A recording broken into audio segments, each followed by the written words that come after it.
Assalamualaikum warahmatullahi wabarakatuh. Nama saya Rafael Muhammad Fatur Rahman dari kelas I Prodi Manajemen Universitas Muhammadiyah Yogyakarta. Saya dari kelompok 4. Sebelumnya, saya akan memperkenalkan anggota-anggota kelompok 4, yaitu Nama saya Azhara Gita Wulandari.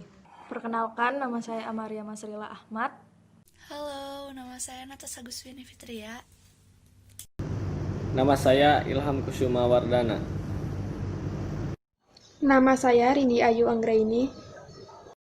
pada saat ini, saya dan kelompok saya diberikan kesempatan oleh Bapak Punang Amari Puja selaku dosen Manajemen Inovasi Universitas Muhammadiyah Yogyakarta untuk menjawab beberapa pertanyaan yang menarik dari teman-teman kelas kami. Berikut penjelasannya.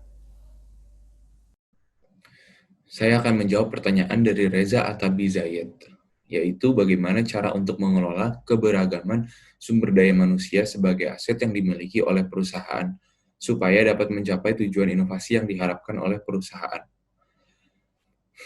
Jawabannya adalah, peserta dalam proses inovasi dapat berasal dari berbagai disiplin ilmu dan dari latar belakang etnis yang berbeda, dan mungkin juga memiliki filosofi hidup dan kehidupan yang berbeda, aspirasi yang berbeda, bakat yang berbeda, dan banyak lagi. Tujuan hal ini bukan untuk mengembangkan peleburan, tetapi hal ini bertujuan untuk menyatukan orang-orang dengan berbagai karakteristik dan kompetensi dapat dicampur menjadi satu unit yang berfungsi. Jika hal ini diaplikasikan dengan benar, maka hal ini akan mampu untuk memaksimalkan kinerja sebuah perusahaan, sehingga perusahaan dapat berjalan dengan lancar. Manajemen SDM harus mampu menyesuaikan strategi perusahaan serta memilih SDM dalam suatu perusahaan, karena SDM harus berkualitas agar tujuan-tujuan dalam perusahaan dapat tercapai dengan baik. Baik, saya akan menjawab pertanyaan dari Ismiatun. Pertanyaannya itu adalah, apakah dalam strategi perencanaan perlu dilakukan evaluasi pada strategi perencanaan tersebut? Jika iya atau tidak, berikan penjelasan dan berikan apa saja keuntungan dilakukan evaluasi pada strategi perencanaan tersebut. Baik, jawaban saya adalah iya. Dalam strategi perencanaan perlu dilakukan evaluasi pada strategi perencanaan tersebut.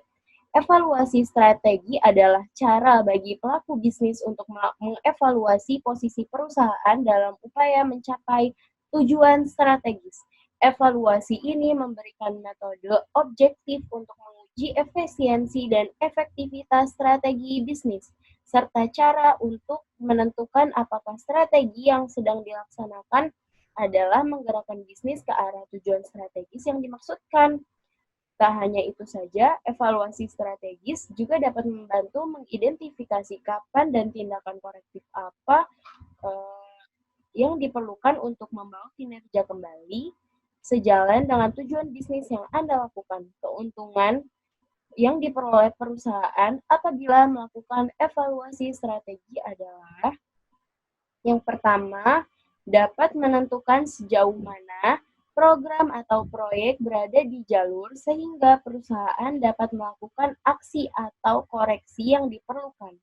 Yang kedua adalah memastikan penggunaan sumber daya yang paling efektif dan efisien. Yang ketiga adalah mengevaluasi sejauh mana program atau proyek memiliki dampak yang diinginkan.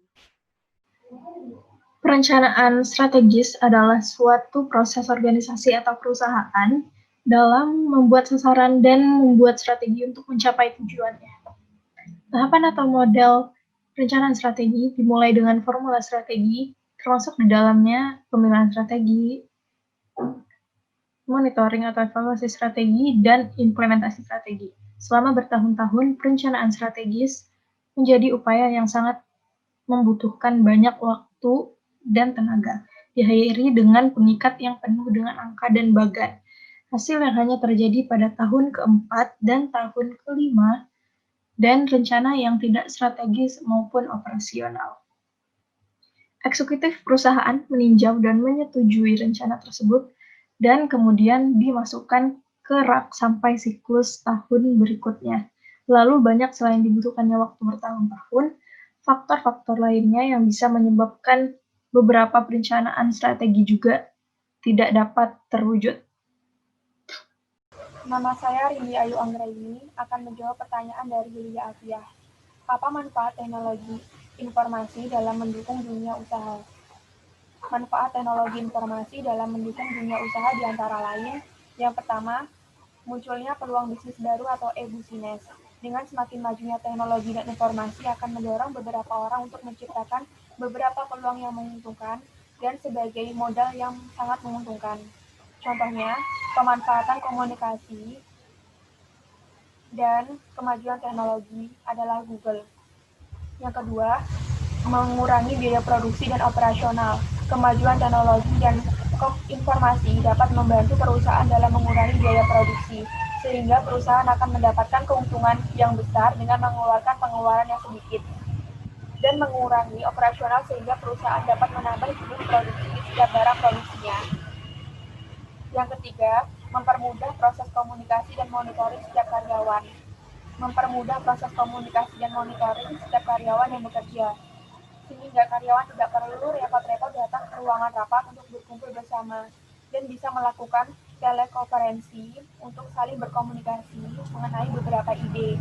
Hal tersebut membuat rapat menjadi lebih praktis dan juga dapat mengawasi kinerja para karyawan. Yang keempat, akses informasi dan penyebaran informasi. Mempublikasikan berita melalui internet dapat tersebar luas dengan cepat dibandingkan dengan menggunakan fax atau pos. Kita dapat menyebarluaskan informasi ke seluruh dunia dan dapat berinteraksi langsung melalui komputer. Yang kelima atau yang terakhir, komunikasi yang cepat. Fasilitas yang ada di internet banyak membuktikan kecepatan berkomunikasi dengan orang yang dituju, seperti email yang telah banyak digunakan untuk mengirim dan menerima dokumen, chat atau video, conferencing, juga mempercepat komunikasi. Jadi peran perkembangan teknologi informasi pada saat ini tidak bisa dipisahkan dari dunia bisnis, karena perkembangan teknologi informasi dapat memberikan berbagai keuntungan dan kemudahan dalam menjalankan aktivitas bisnis. Saya akan menjawab pertanyaan Putri Nawangwulan. Sebuah organisasi membutuhkan pelanggan untuk membeli atau menggunakan produknya yang berupa barang atau jasa. Organisasi tidak akan ada tanpa dukungan dari organisasi yang lainnya. Pelanggan adalah kebutuhan mutlak. Tidak hanya sebagai pembeli produk dan layanan organisasi, tetapi juga sebagai sumber informasi mengenai kebutuhan di masa depan. Pertanyaannya, jelaskan bagaimana seorang pelanggan bisa dikatakan sebagai sumber informasi mengenai kebutuhan di masa depan. Seorang pelanggan bisa dikatakan sebagai sumber informasi mengenai kebutuhan masa depan karena perilaku konsumen sendiri merupakan suatu proses yang berkaitan erat dengan proses pembelian. Pada saat itu, konsumen melakukan aktivitas-aktivitas seperti pencarian, penelitian, dan pengevaluasian produk. Maka dari itu, konsumen di masa yang akan datang bisa memberi informasi karena mereka sudah melakukan proses pencarian, penelitian, dan pengevaluasian ketika hendak membeli atau jasa di masa lalu. Pelanggan juga dapat memberi masukan yang berharga kepada kita, terutama untuk meningkatkan produk dan proses yang saat ini sedang terjadi. Setiap kebutuhan yang diungkapkan oleh pelanggan harus mampu kita penuhi dengan baik atau bahkan lebih dari itu. Harus ada pemahaman mendalam mengenai pelanggan dan kebutuhannya. Pelanggan dapat menjadi sumber daya yang berharga ketika organisasi mengenal pelanggan, kebutuhan pelanggan, dan memahami bagaimana pelanggan menggunakan peralatan atau layanan. Mengenal pelanggan mencakup lebih dari sekedar mengakui bahwa ada hubungan yang baik antara pelanggan dan produsen.